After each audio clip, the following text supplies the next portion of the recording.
kelompok ilmu pertama itu ngomongnya percaya apa nggak percaya gitu loh. Tapi kelompok ilmu kedua, kita bicaranya apa yang boleh, apa yang nggak boleh. Benar nggak? Sehingga di dalam kelompok ilmu kedua ini kita kenal istilah-istilah, siap-siap kuis lagi nih. Sesuatu yang harus kita lakukan disebut wajib, benar. Sesuatu yang boleh kita lakukan disebut mubah, atau kita sebut halal gitu. Sesuatu yang tidak boleh kita lakukan disebut titik-titik-titik. Kocap kalau bisa. Sesuatu yang tidak boleh kita lakukan disebut titik-titik. Sesuatu yang dianjurkan untuk kita lakukan disebut sunnah. Benar ya? Jadi di dalam ilmu syariah kita udah nggak bicara mengenai percaya nggak percaya. Benar ya? Nah itu sebabnya kalau ada orang nggak puasa, lalu dia bilang saya nggak percaya puasa itu wajib, hati-hati dia masuknya ke bab 1 tadi, ke ilmu iman, bahaya. Mendingan kalau dia nggak puasa dia bilang saya percaya bahwa puasa itu wajib, tapi saya kagak kuat. Itu dia turun ke bab 2, bab syariah. Jadi dosanya itu dosa nggak mengerjakan kewajiban. Jangan bilang saya nggak percaya puasa itu wajib. Sama juga kayak jilbab misalnya. Jangan bilang saya nggak percaya jilbab itu wajib, bahaya karena masuknya bab 1, bab iman. Mendingan bilang aja saya percaya bahwa jilbab itu wajib, tapi saya kalau pakai gerah misalnya gitu. Nah, itu masuknya masuk bab 2, masuk bab syariah sehingga oke. Okay? Yang kelompok ilmu ketiga disebut kelompok ilmu akhlak. Nah, di dalam kelompok ilmu akhlak kita nggak bicara mengenai percaya apa nggak percaya. Kita nggak bicara lagi mengenai aturan main mana yang boleh, mana yang nggak boleh, mana yang dianjurkan dan sebagainya. Tapi di dalam ilmu akhlak kita bicara mengenai ihsan wa ahsan. Bagaimana caranya yang baik dan lebih baik, benar nggak? Misalnya kita kasih sodakoh nih. Kalau kita yakin memberikan sodakoh itu adalah perintahnya Allah, masuk bab 1. Berarti benar, sedekah kita karena niat kita udah benar, nomor 1 karena iman, benar gak? Yang kedua, perbuatan kita memberi sedekah itu masuk bab 2 syariah, kita pahala, benar gak? Tapi kalau kita ngasih sedekahnya pakai mencaci maki orang, ini kena di akhlak, benar gak? Nah itu mana yang lebih besar pahalanya, pahala kita sedekahnya atau menyakiti orangnya, itu Allah akan nilai karena itu ada di dalam diri kita. Apakah kita ngasihnya itu lebih besar? Apakah kita ngasihnya ngomongnya itu untuk mendidik supaya jangan minta-minta terus dong, kerja dong, kayak gitu benar ya? Atau gitu itu urusannya. Nah, selesai bab 1. Sekarang kita masuk bab 2. Oke, ini agak susah dikit nih. Jadi kita akan buat pelan-pelan. Mudah-mudahan nyampe waktunya nih. Kita akan fokus urusan syariah doang. Oke. Di dalam bab 2, kita ingin menjelaskan perbedaan antara syariah dengan fikih. Oke. Perbedaan syariah dengan fikih adalah di syariah itu adalah aturan-aturan yang ada di Quran dan hadis. You like it, you don't like it, you take it. Lu suka, lu nggak suka, lu telan. Itu namanya syariah. Nggak bisa berubah dari sono kayak begitu, benar nggak? Sampai akhir zaman kayak begitu. Itu namanya syariah. Sedangkan fikih adalah tafsiran atau pemahaman para ulama atas syariah. Nah, karena fikih itu adalah pemahaman para ulama atas syariah, maka the nature of fikih, maka sifat asasi fikih adalah beda pendapat. Nah, ini yang penting. Karena fikih itu adalah pemahaman para ulama terhadap syariah. Karena pemahaman para ulama terhadap syariah, maka fikih itu sangat tergantung pada tempat, pada waktu, dan latar belakang ulama yang memahaminya. Itu sebabnya the nature of fikih, sifat asasi fikih adalah beda pendapat. Oleh karena itu, kalau beda pendapat urusan fikih, jangan ngomel-ngomel, jangan berantem, benar nggak? Jangan nyalain, benar nggak? Kalau dalam ilmu fikih itu dikenal satu kaidah, satu istilah gitu, satu ungkapan bahwa it's true, but not the whole truth, and for sure not the only truth. Jadi kalau kita beda pendapat mengenai fikih, kita katakan benar Ustadz, tapi itu bukanlah seluruh kebenaran dan pasti bukan satu-satunya kebenaran. Oke? Kita lanjut dikit lagi ya. Nih. Dalam ilmu fikih, itu para ulama membagi menjadi 2 kelompok besar. Pertama fikih ibadah, kedua fikih muamalat. Dalam fikih ibadah, mengapa ulama membaginya menjadi dua? Karena ada hukum asal yang berbeda. Di dalam fikih ibadah, hukum asalnya adalah siap-siap gocap nih. Siap-siap gocap. Di dalam fikih ibadah, hukum asalnya adalah semuanya dilarang kecuali yang ada dalilnya. Itu sebabnya dalam fikih ibadah kita mengenal istilah siap-siap nih. Kullu bid'atin dolalah wa kullu dolalatin fin titik titik titik. Kullu bid'atin dolalah wa kullu dolalatin fin titik titik titik. Tiap-tiap modifikasi, kreativitas, hal-hal baru di dalam urusan ibadah itu adalah sesat, dan tiap-tiap yang sesat itu letaknya di neraka. Itu untuk urusan ibadah. Sedangkan untuk urusan muamalat itu hukum asalnya berbeda. Hukum asalnya di muamalat, siap-siap gue jawab lagi nih. Semuanya al-aslu fil muamalah, semuanya boleh kecuali yang di titik titik titik. Semuanya boleh kecuali yang di titik titik titik. Itu sebabnya di fikih muamalat kita tidak mengenal istilah bid'ah. Benar nggak? Kita nggak kenal istilah bid'ah untuk urusan muamalah. Hajar aja selama nggak dilarang, sikat, lakuin, bener nggak? Selama nggak dilarang ya. Berbeda dengan ibadah. Kalau muamalat jangan tanya dalilnya apa. Rasulullah SAW pernah lakuin apa enggak? Nggak relevan. Kalau urusan muamalat. Karena hukum asalnya beda, bener nggak? Nah, apakah Rasulullah SAW pernah melakukan Zoom? Pening men, salah nanya ente. Bener ya? Oke. Kita maju dikit lagi ya, pelan-pelan nih, pelan-pelan. Oke. Beda berikutnya, itu kan hukum asal ya. Sekarang kita turun ke bawah dikit. Hukum instrumentalianya, betul? Di dalam fikih ibadah, baik fikih ibadah maupun fikih muamalah, itu ada rukun-rukunnya. Rukun-rukun itu adalah sesuatu yang membuat sesuatu itu menjadi sah atau tidak sah, benar nggak? Jadi rukun itu sesuatu yang menentukan dia sah atau tidak sah. Di dalam fikih ibadah, rukun nomor 1 itu pasti niat. Pasti niat.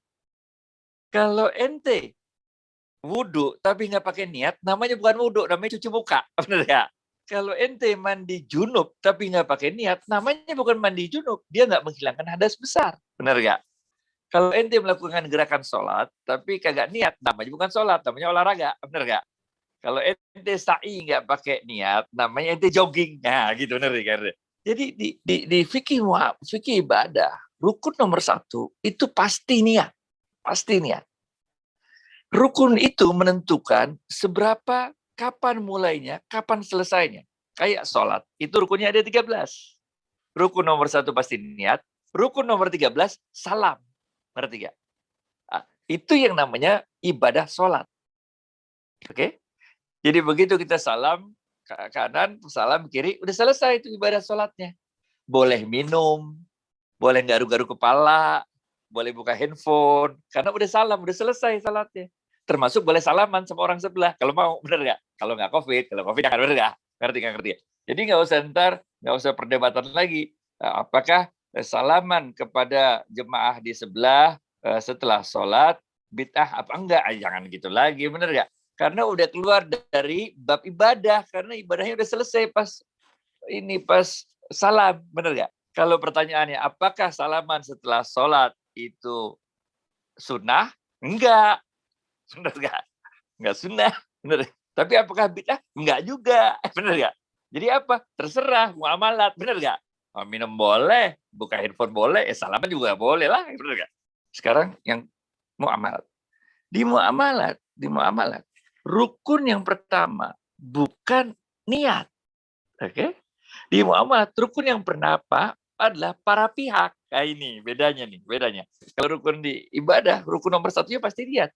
Kalau di muamalat, rukun nomor 1-nya para pihak. Orang-orang yang melakukan hablum minanas itu, siapa dengan siapanya itu. Menurut ya.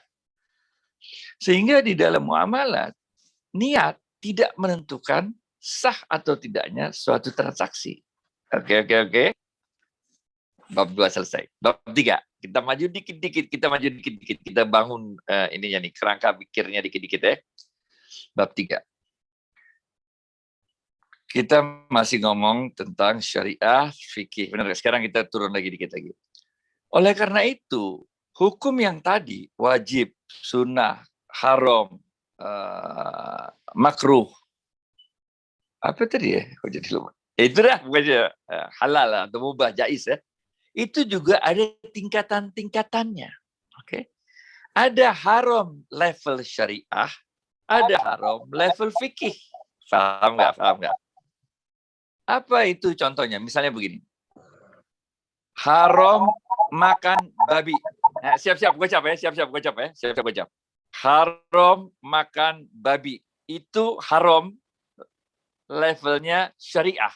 Kenapa kita sebut makan babi itu haram levelnya syariah? Karena dia terdapat di dalam titik-titik-titik. Nah, gue cap.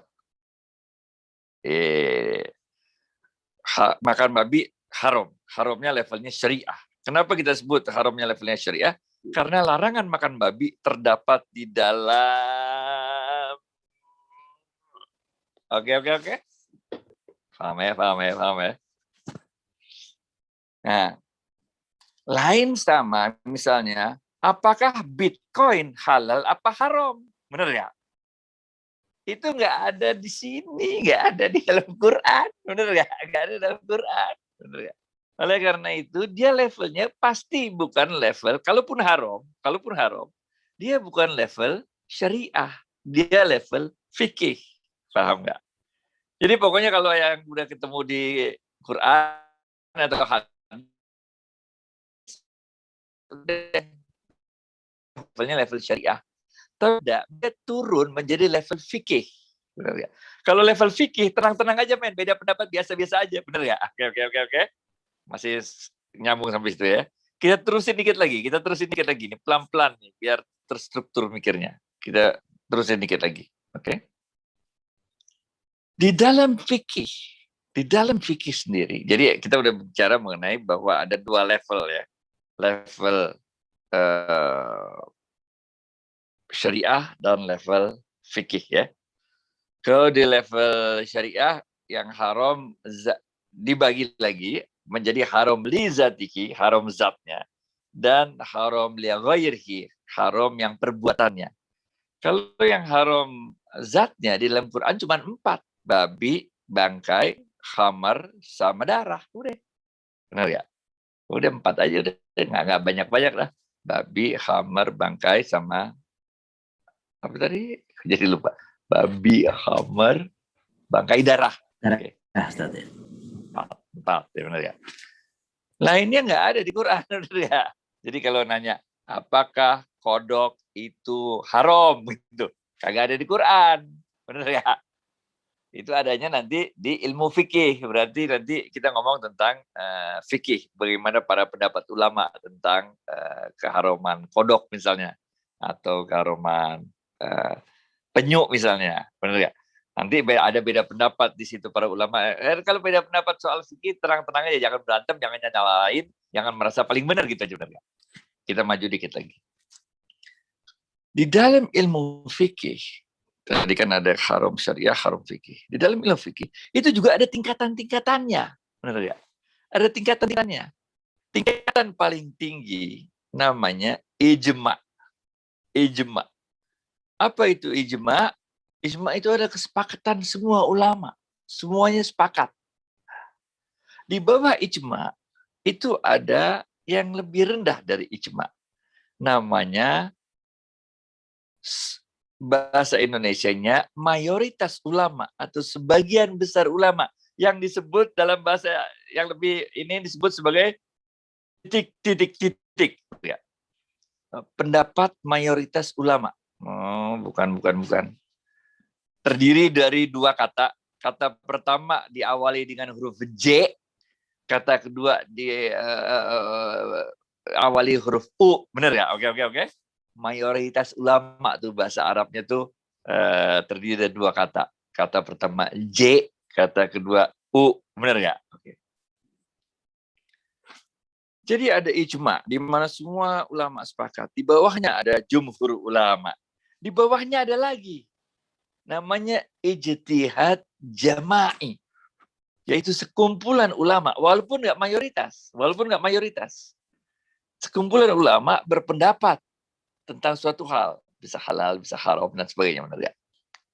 Di bawahnya ada lagi, yaitu ijtihad individu ulama.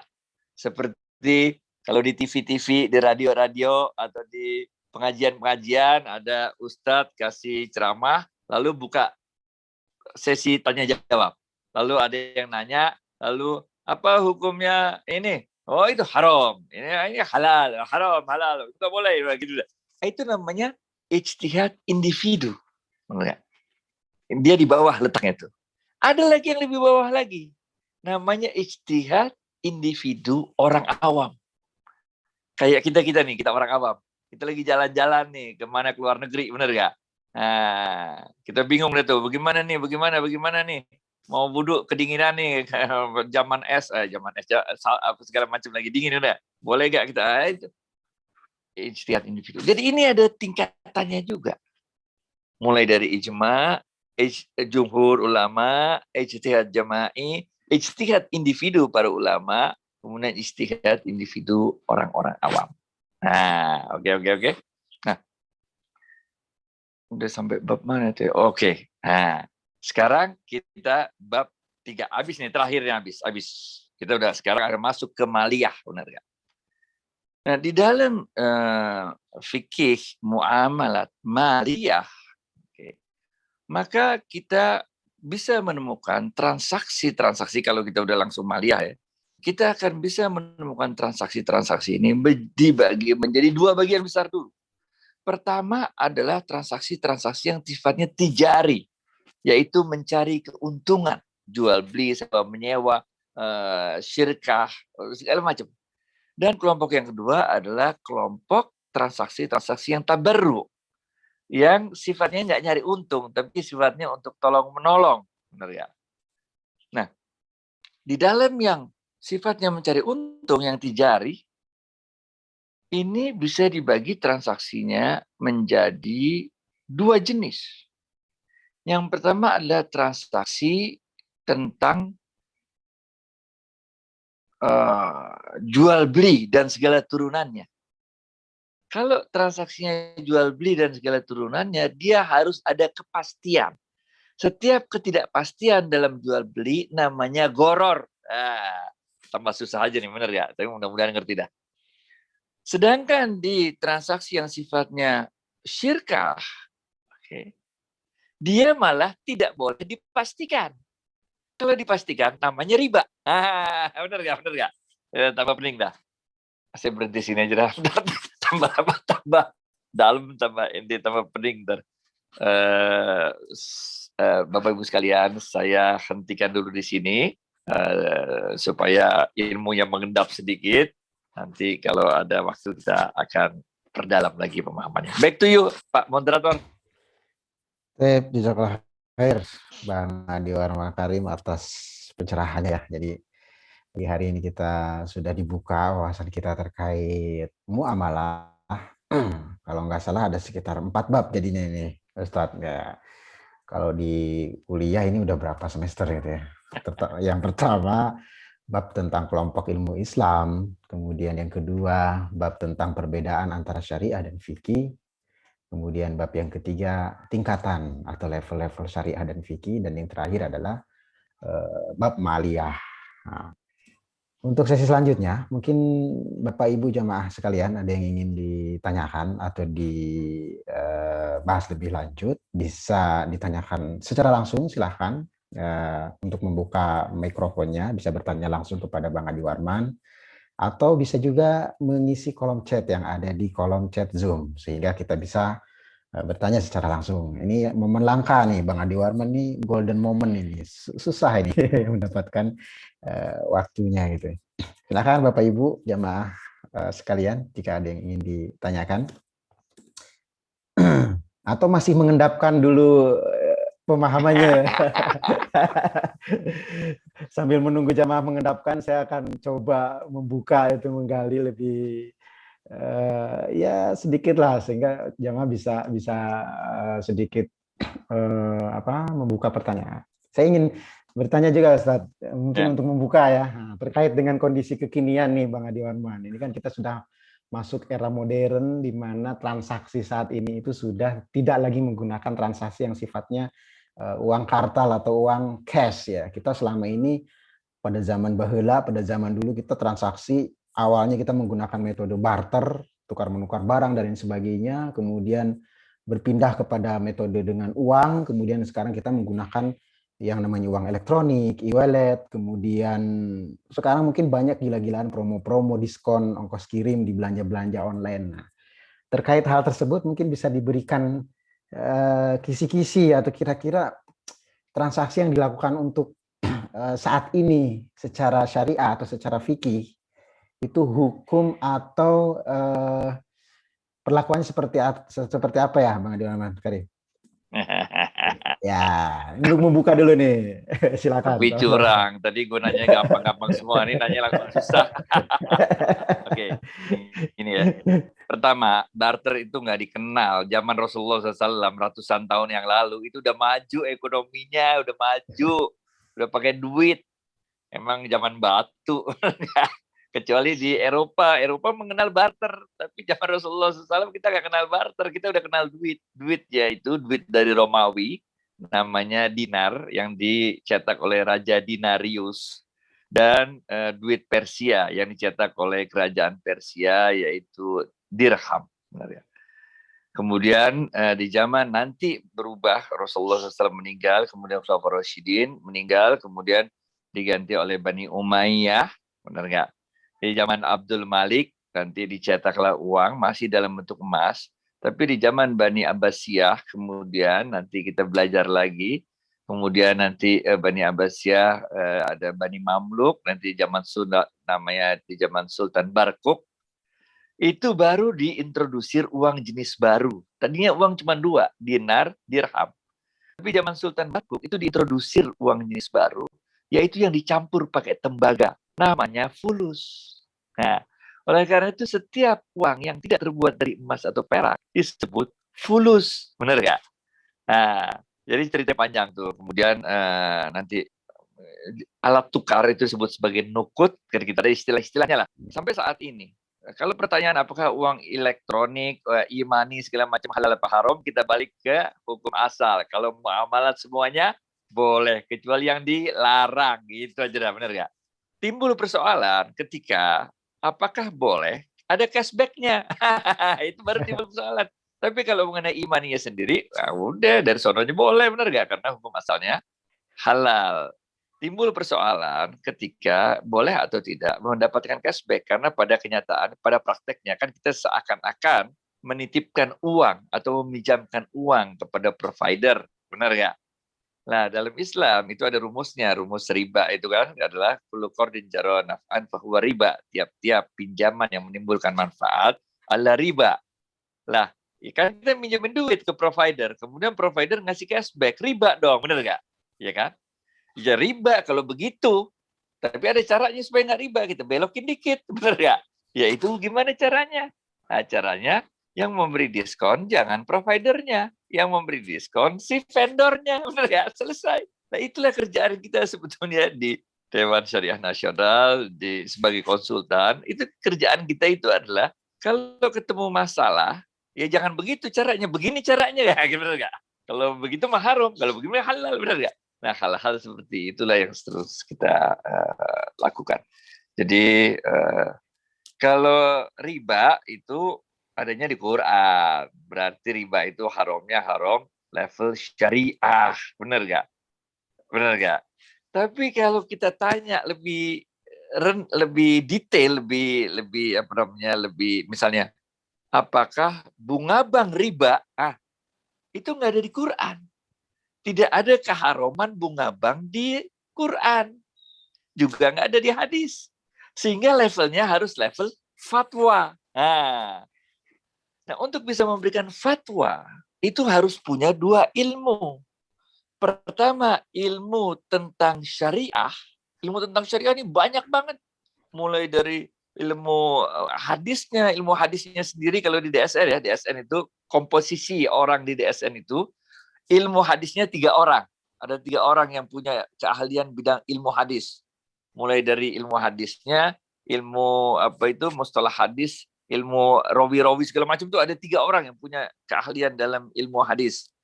Ilmu fikih itu ada 3 orang lagi yang punya ilmu fikih. Benar ya? Yang mulai dari fikih maliyah, kemudian segala macam itu kan.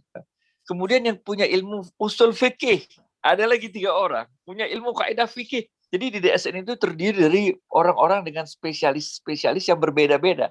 Kemudian ada juga itu jadi untuk ilmu syariahnya. Ada yang ahli tafsir saat ini 3 orang juga. Jadi dia banyak nih. Selain itu juga perlu ilmu untuk namanya tasarruf tuh.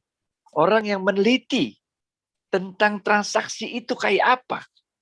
Nah, di situ ada orang-orang kayak saya yang latar belakangnya bukan syariah, tapi latar belakangnya ekonomi, latar belakangnya banking, ada latar belakangnya akuntansi, ada latar belakangnya banking, ada macam-macam, ada latar belakangnya asuransi, ada latar belakangnya pasar modal segala macam. Nah, ini semua ada di Dewan Syariah Nasional. Oleh karena itu biasanya atau kode etiknya kita sebagai anggota Dewan Syariah Nasional, kita menghindari di publik untuk sesi tanya jawab. Nah, gitu. Karena kita tahu untuk menjawab satu hal kecil itu nggak bisa spontan gitu, nggak bisa. Harus didalami, diteliti dulu, baru kita bisa keluarkan pendapat, gitu. Jadi nggak orang nanya dikit langsung jawab, atau penelitiannya pakai brosur, cuman baca brosur atau keterangan dari seorang mantan pegawai bank, nggak bisa. Jadi bahaya kalau begitu, karena kita memberikan pendapat syariah. Pendapat syariah ini kan kita ini memberikan tafsiran atas hukumnya Tuhan, bener nggak? Jadi nggak bisa asal-asalan, nggak bisa asal ngomong kalau levelnya udah mufti itu. Udah bukan mufti ya, orang yang memberi pendapat tentang hukum sesuatu itu nggak bisa asal-asalan orang nanya 2 menit lalu kita jawab gitu, nggak bisa. Harus buat penelitian mendalam segala macam baru keluar pendapat. Nah, oleh karena itu di DSN saya ini adalah benar nggak jelasin aja. Sehingga di DSN juga ada tingkatannya. Tingkatan pertama itu namanya Pokja. Pokja itu tugasnya merumuskan masalah. Dia tidak boleh merumuskan solusi. Ini. Dia tugasnya merumuskan masalah. Masalahnya apa? Dirumusin dulu masalahnya. Setelah rumusnya selesai, dia naik ke BPH namanya. Di BPH juga dia nggak boleh ngambil keputusan fatwa. BPH ini tugasnya merumuskan solusi. Tapi nggak punya wewenang untuk mengambil keputusan fatwanya, punya nggak boleh. Dia cuma tugasnya merumuskan solusi.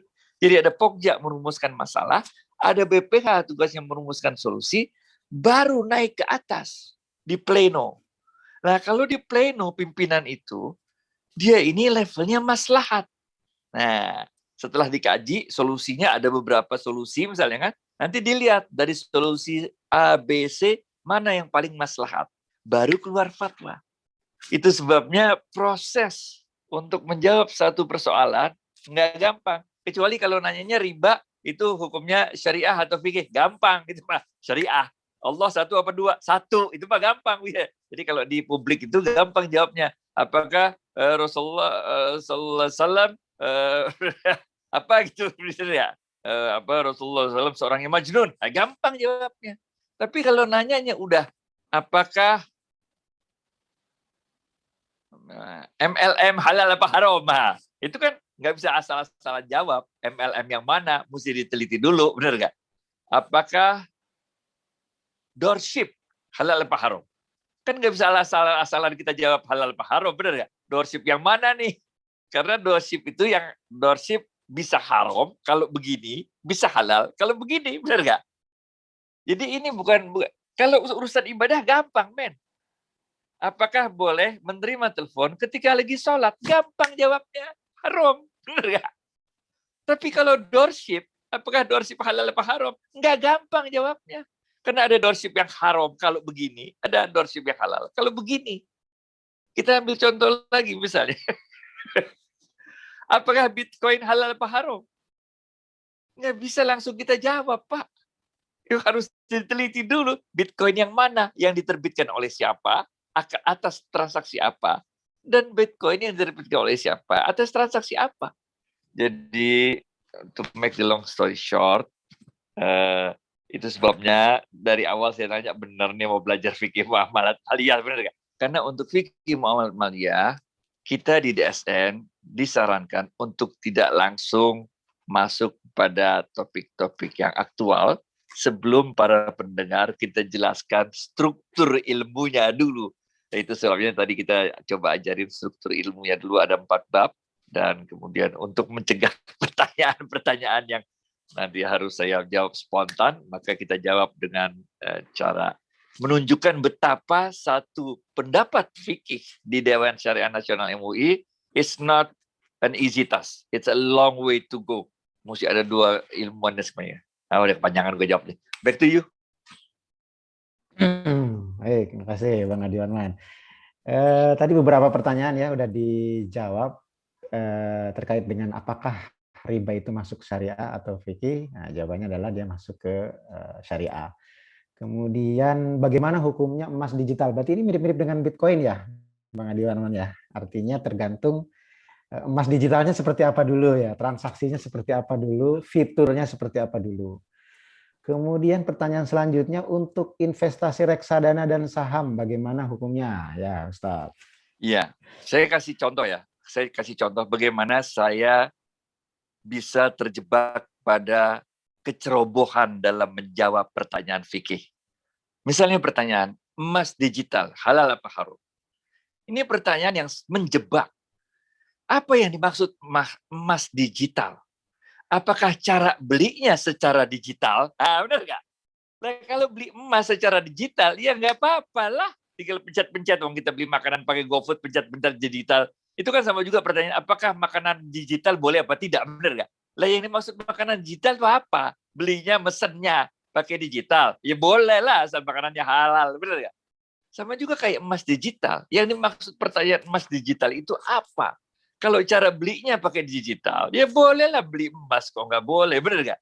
Tapi kalau yang dimaksud emas digital adalah emasnya itu virtual, nggak ada emasnya. Jadi pening. Lain lagi jawabannya, benar nggak? Itu contoh-contoh bagaimana kita dengan mudahnya tergelincir dalam menjawab pertanyaan-pertanyaan fikih aktual sebelum kita sendiri mendefinisikan apa yang ditanyakan. Benar nggak? Misalnya kayak ya itulah emas digital. Emas digital, apanya emasnya virtual, kagak ada emasnya, maksud lo, bener nggak? Atau cara belinya pakai digital. Bener. Kalau mau naik reksadana, cara yang paling gampang adalah pilihlah reksadana syariah. Karena reksadana syariah itu udah ada fatwanya dan ada dewan pengawas syariahnya. Benar nggak? Nah, ini juga sebetulnya introspeksi buat kita, para penyampai pesan-pesan Allah dan Rasulnya, agar lebih baik kita dipandang umat bego dah. Bener nggak?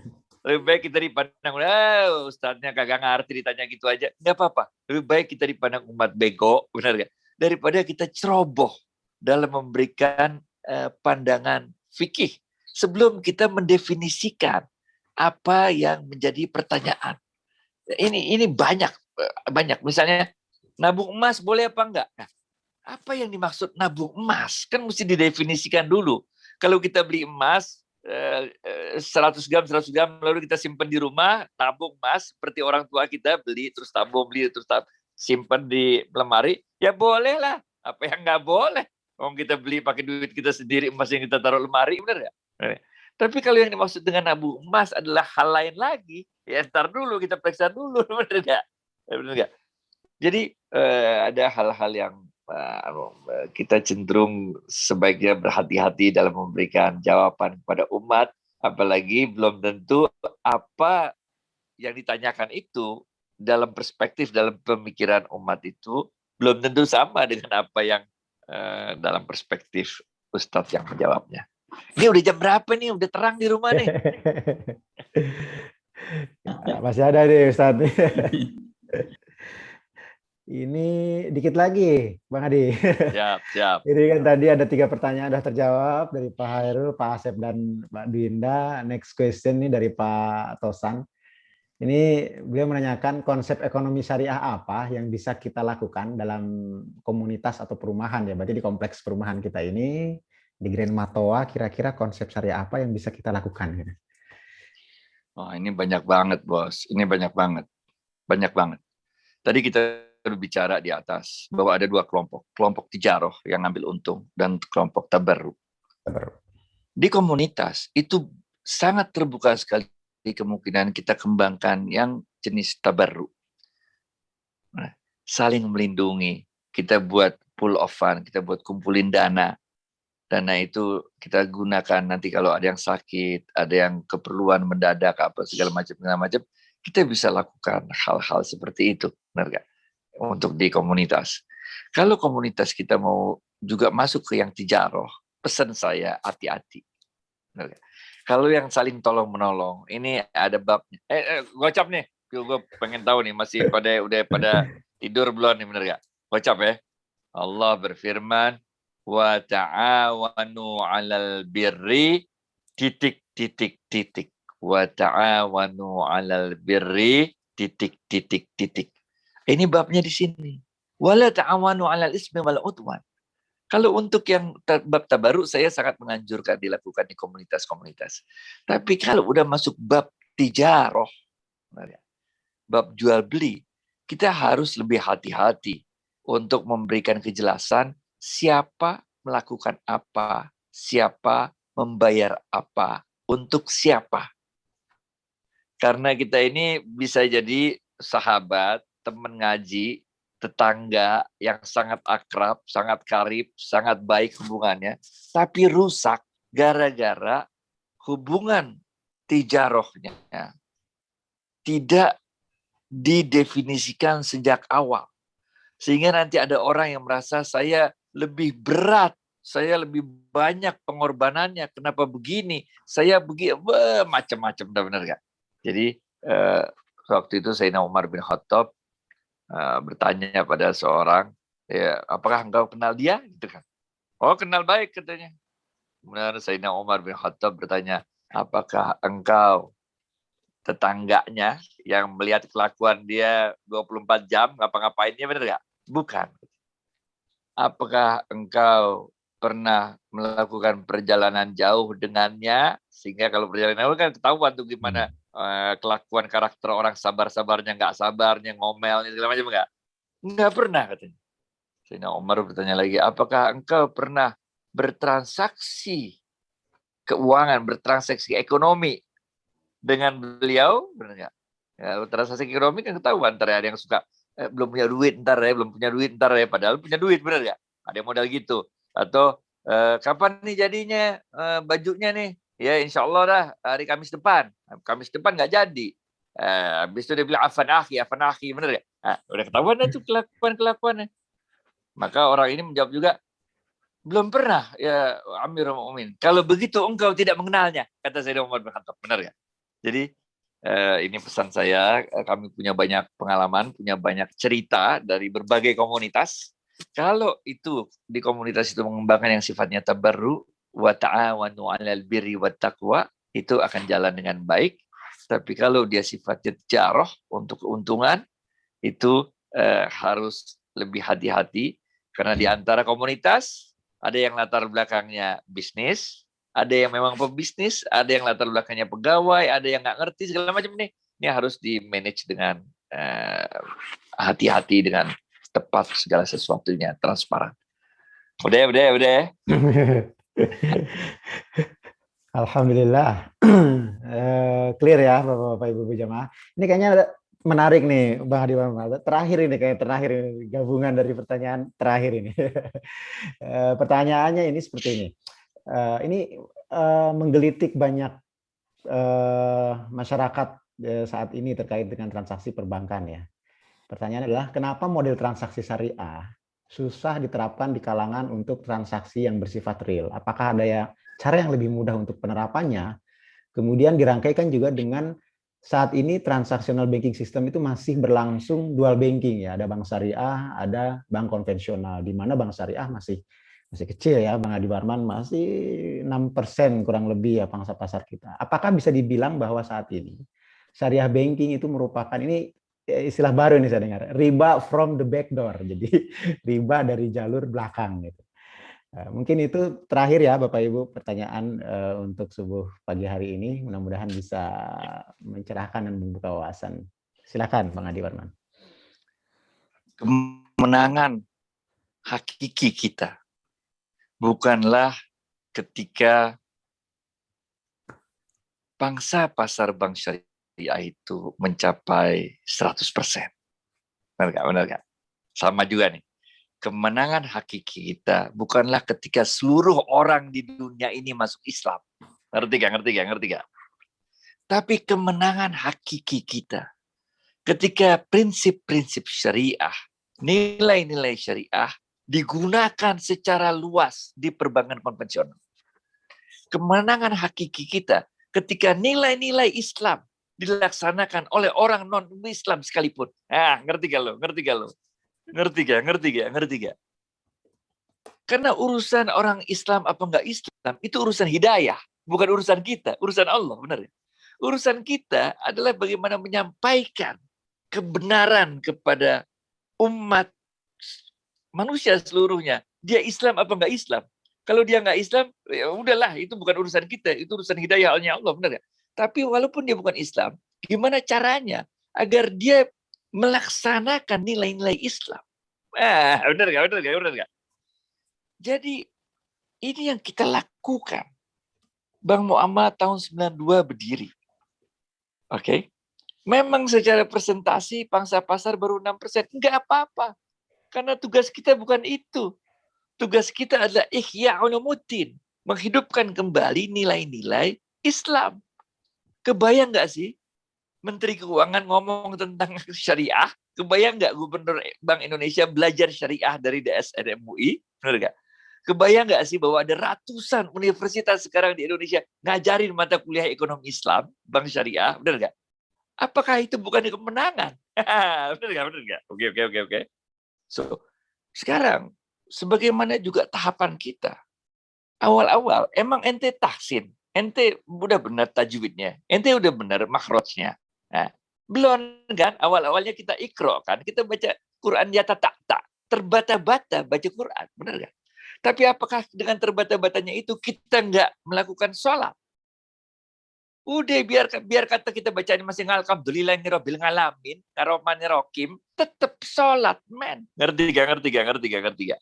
Begitu juga dengan bank syariah. Benar ya? Bahwa belum bisa 100%. Iya, dalam kaidah fikih malah yutraku kulluhu la yutraku kulluh. Kalau engkau tidak bisa melakukan kebaikan itu 100%, jangan engkau tinggalkan kebaikan itu 100%. Lakuin aja. Karena Allah mengatakan dalam sebuah diskusi, amalkan apa yang engkau ketahui, niscaya akan aku beritahu apa yang tidak engkau ketahui. Dulu tahun 92, Bank Muamalat baru berdiri, pegawai 132 orang. To be honest, tidak satu pun dari 132 orang pegawai itu yang ngerti bank syariah. Kecuali satu orang, Muhammad Syafi'i Antonio. Lainnya nggak ada yang ngerti, termasuk saya nggak ngerti. Walaupun saya belajar tentang bank Islam di Boston University. Tapi saya nggak ngerti. Saya ini ekonom, bukan ahli syariah. Ngerti nggak? Tapi nggak apa-apa, lakuin aja. Lama-lama ngerti. Sekarang semua orang ngerti. Jangankan orang bank syariah. Orang bank mandiri aja sekarang ngerti syariah, bank syariah apa. Orang BNI, orang BRI aja ngerti. Benar nggak? Jadi kita harus dorong terus, pelan-pelan. Dalam Islam itu takdir ada dua, men. Pertama takdir mutlakon. Nggak bisa kita rubah. Pahalanya satu. Ketika kita redok menerima takdir tersebut. Contohnya, nggak bisa milih orang tua. Kita siapa? Lu belum lahir, gimana milihnya, benar nggak? Yang kedua, takdir ikhtiari. Takdir yang harus diikhtiarkan. Pahalanya dua. Pertama, pahala ketika ikhtiarnya. Kedua, pahala ketika kita redok menerima apapun hasilnya. Ini yang kita lakuin sekarang, men, termasuk Zoom pagi ini. Benar ya? Ini kita ikhtiar, ihya ulumuddin. Benar ya? bahwa hasilnya bagaimana ya kita redo aja, hasilnya bagaimana. Yang penting do your best and let Allah do the rest. Benar ya? Oke. Udah lu mancing gua terus, ntar kita nggak jadi, nggak selesai. Alhamdulillah, jazakallah khair Bang Adi atas pencerahannya pagi hari ini. Mudah-mudahan ini sebenarnya memancing ya para jamaah untuk bisa lebih mengembangkan ekonomi syariah. Kalau saya bisa mengambil beberapa kesimpulan pada pagi hari ini adalah kunci dari muamalah adalah kebalikan dari fikih ibadah ya. Jadi ketika ibadah itu semua jangan dilakukan kecuali ada dalil yang menyuruhnya, sedangkan kalau fikih muamalah silahkan lakukan apapun selama tidak ada larangan atau antara dimingkum, kesepakatan antara para pihak. Kemudian terkait transaksi kekinian itu tergantung kepada fitur dan transaksinya dan tidak ada perdebatan atas itu karena sifatnya adalah istihad, sifatnya adalah hukumnya diperbolehkan. Kemudian yang terakhir adalah kita dipesankan untuk berikhtiar, ihya ulumuddin, best effort mengembangkan ekonomi syariah sehingga harapannya bank syariah atau ekonomi syariah bisa lebih berkembang di masa yang akan datang. Dan yang terakhir, pengurus sudah mencatat ya nama-nama pemenang pada pagi hari ini. Cukup menarik ya, karena pagi hari ini cukup hidup karena adanya trigger ya dari Bang Adi Warman terkait dengan bonus-bonus yang diberikan. Mudah-mudahan tidak kapok ini Bang Adi Warman untuk sesi selanjutnya. Karena ini baru tahap awal, tahap pembukaan. Mudah-mudahan kita bisa bersua kembali, bisa kembali bertemu dalam kesempatan yang akan datang. Dan mungkin ditutup dengan doa Bang Adi Warman, tafadhol untuk penutup. Baik. Astagfirullahaladzim. Astagfirullahaladzim. Astagfirullahaladzim. Alladzi la ilaha illa huwal hayyul qayyum wa atubu ilaih. Min jamil ma'asi wa dzunub wa la haula wa la quwwata illa billahil aliyyil azim. Rabbana ighfir lana dzunubana wa tub 'alaina innaka antat tawwabur rahim.